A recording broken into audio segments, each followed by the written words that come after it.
How was your day? How was Toronto? Toronto sucked. I went to York. I went to York University, which is not Toronto City. It's good to hear you guys again. Hello, everyone. Hello, it's good to hearing from you. How are you doing? Everything's great. I'm here. I'm here. I feel like everyone, when they enter this space, like there was this like curve. Everybody followed a curve of like intensity.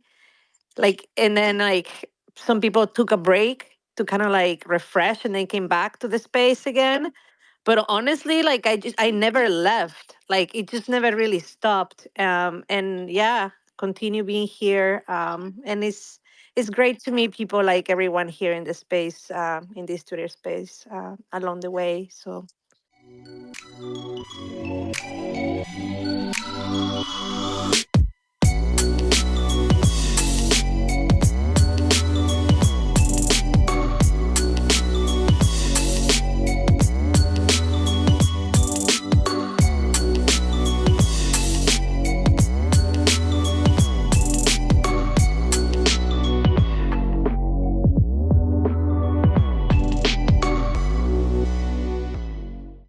So is Arthur here? Uh, yeah, I guess I was just curious about your thoughts on this. I guess the majority of people like who are into NFTs or holders, especially retail, my kind of sense is that maybe 95% or more are mostly interested in like speculation and value. But then there's a kind of increasing like percentage who are like more interested in the community aspect, or that's at least a portion of it. And I'm curious if you have any thoughts on that like evolution.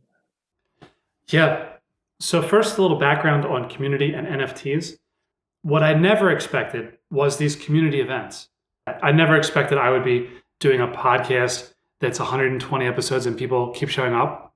Never expected that. Never expected to be in Miami and see events like Gutter Cat Gang or seeing Beeple's events and having everybody show up to that, even in 2023 when, quote, it's over. It's never been over. Like, I'm learning here, man. I'm learning with you. I guess yeah, what are your thoughts on what it would look like maybe a year or two from now? Do you have any like predictions on how like these communities will evolve? Very similar. One, COVID's been over, but then plane prices have tripled since COVID. I'm not sure if Mm. you're seeing that, but that slows down the amount of people that want to travel. I think people are burned out by Discord. I think Mm. people don't want to be on Discord. Remember back in the day when it was Clubhouse was blowing up, Vine was ending. So Vine was ending on Twitter. Twitter was becoming X. Clubhouse was out. Now we have Threads. We have everybody's going to add audio. Elon Musk just Mm-hmm. asked if they should bring Vine back on X. We've got X is adding video and audio calls. Some people want to compete with X. We'll probably have a competitor at some point in the next 2 years. We're over this. So online communities, I think we've peaked for the next 10 years at least. For in-person events, until salaries go up or flights go down or oil goes down, which is not going to happen. In terms of these communities, though, I think we'll find new interest groups.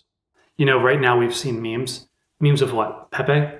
Like, is that the Mm-hmm. meme? Mm-hmm. Or meme of like Solana coins? These are just, the meme is the word. It's not even a picture, it's just a word, right? Mm-hmm.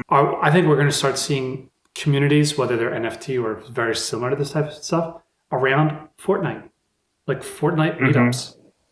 Absolutely. Fortnite is the metaverse. People are wondering, what is the metaverse? Metaverse is Fortnite. If you haven't logged into Fortnite this year, that is the metaverse. Like, they got there. They could just rename it Meta, but the word Meta is taken. It sounds so dumb when I'm saying it, but like people meeting up for NFTs, what nerds would want to do that? Okay, Mm-hmm. and it happened. People meeting up for Lego Fortnite interest groups, Mm. that will totally be a thing at some point in the next 5 years. I get, I see. I can't imagine why. Like, it looks so nerdy and dumb, but there's so many people playing. yeah, I think you're spot on with the online digital spaces, because like in the metaverse platforms, people are getting together, hanging out, making use of their NFTs, and also through gaming, through the gamification of communities. There's this platform called Nifty Island. I don't know if you guys are familiar with it, but it's a metaverse gaming platform. Yeah, there's so many people there traveling around, and they somehow we need to cut off those budgets, not for the millionaires or the billionaires, but for the citizens.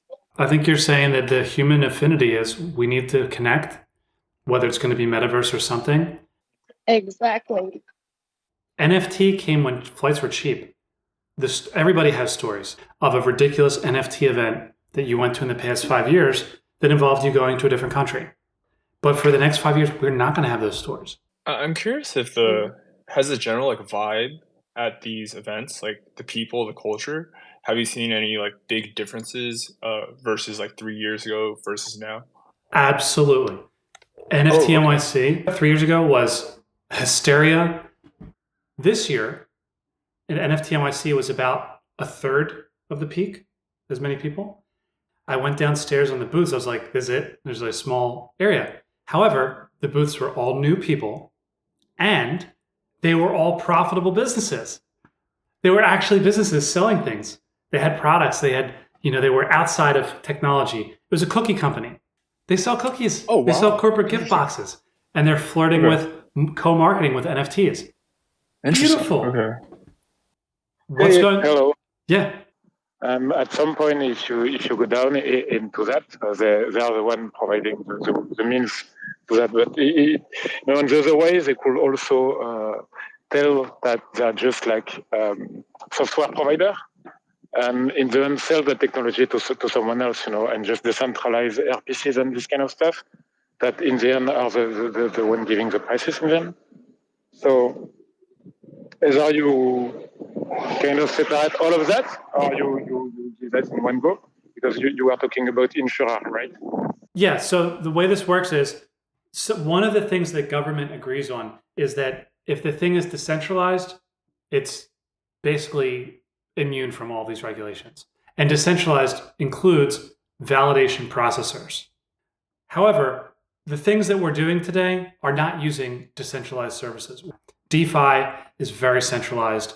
The regulation absolutely applies to DeFi. Yeah, so the question is how long do we have to continue to play around, right? Yeah, in the United States, we have through 2025. So for the 2025 tax year, theoretically, the Sushi Swap website should block IP addresses in the United States, or it should ask you for your tax ID number, and it should report every transaction as a 5-page PDF file.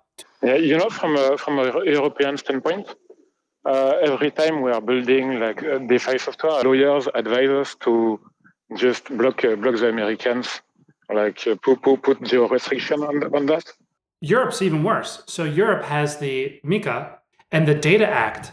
You are expected to put backdoors in all of your smart contracts so that you can access them and correct, I'm air quoting here, you can correct problems with the smart contracts.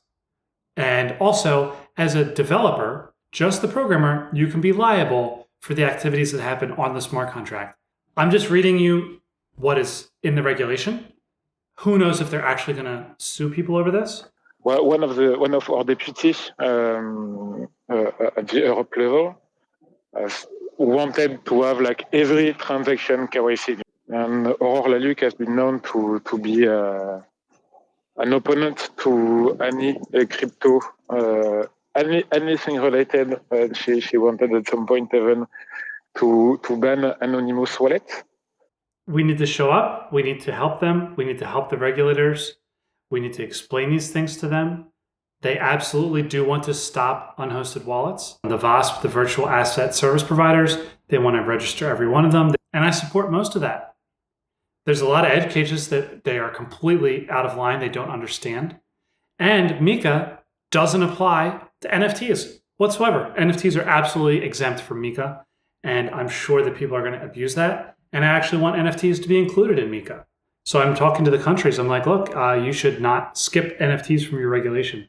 But yeah, we need to participate in this. I absolutely do my part. I'm showing up in Estonia. I'm talking to regulators.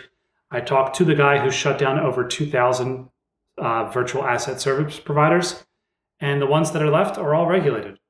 So I'm doing my part. Everyone's got to work on this. We got to be there and show up and help. Also, so something I found that what was happening this week is the SEC, the regulator for securities in the United States, is asking who wrote these documents. They're asking who created these proposals on Ethereum. It's not the developers. Yeah, they want to know who are the developers. So you want to sue the developers through it? No way. They want to know who is writing these proposals, specifically the proposal for ETH staking. Okay, wait. So why they are not asking to people who accept it like Vitalik? That they do want to know Vitalik. They know Vitalik, but they want to know the other people. And actually, I agree with the SEC. I agree that they should be looking into this. Why? Because Vitalik and or whoever has control decided individually that ETH is going to start giving APY. They're going to, if you have ETH, you can get yield from it. That is absolutely a security. And so they want to know who made this decision. And remember, on Ethereum specifically, Vitalik or the Ethereum Foundation controls it completely. When they decide that they're going to add, an interest rate to Ethereum, they just do it. There's no voting. There's no delegation, or there's no stake to vote like other protocols have. They just say, we've decided that Ethereum will now have a 5% yield, and you need to upgrade your client or you lose all your Ethereum. It's very okay for the government to ask who decided this. These are hot takes. I'm going to get destroyed on X for these things. All right, next. BananaConf. What I saw there, AirBaltic. AirBaltic now gives you an NFT if you are a frequent flyer. Here are the planies. If you can see the screen, these are little planes and their graphics. This one's apparently cursing. Very European. And there's different colors. And this is a visual representation of your loyalty status with this airline. Awesome. Really cool. You've got all these benefits, upgrade to business class, get access to the club, airdrops, loyalty points, travel vouchers. Okay, this stuff you're used to.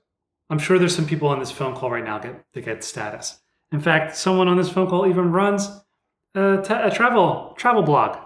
Now, let's talk about the things you're not used to. Backstage.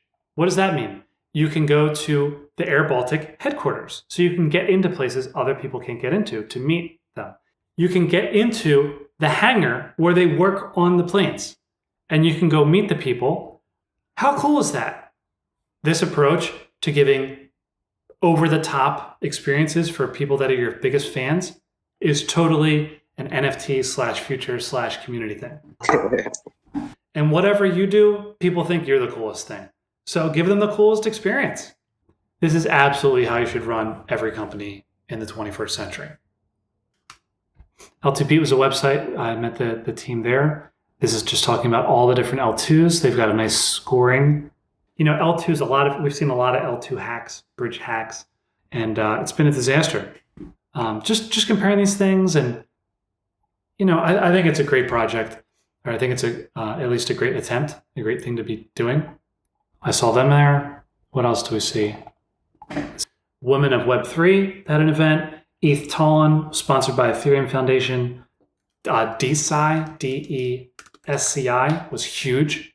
They had a bigger event there. People are getting really excited about DeSci. Check this out. And this is, I don't really know where it's going, but I can feel that this is going to be heating up, this space, DeSci. Are there any events that's coming up soon? I want to add for Nifty Island, if anyone is interested in checking that out, happy to show you around and introduce you to the community. Thank you, Did you Vijay. hear about the DeFi con that's coming up in 2024 in New York? It's May 23rd. Deepin, Algorand. Deepin is lighting up. I just want to put some more events on the board here. So yeah, BTC Hong Kong or BTC Asia, Ordinals Asia this week. NFC Lisbon, end of May. That's a big one for anyone into, I guess, ECC in Brussels, start of July. BTC Nashville, end of July.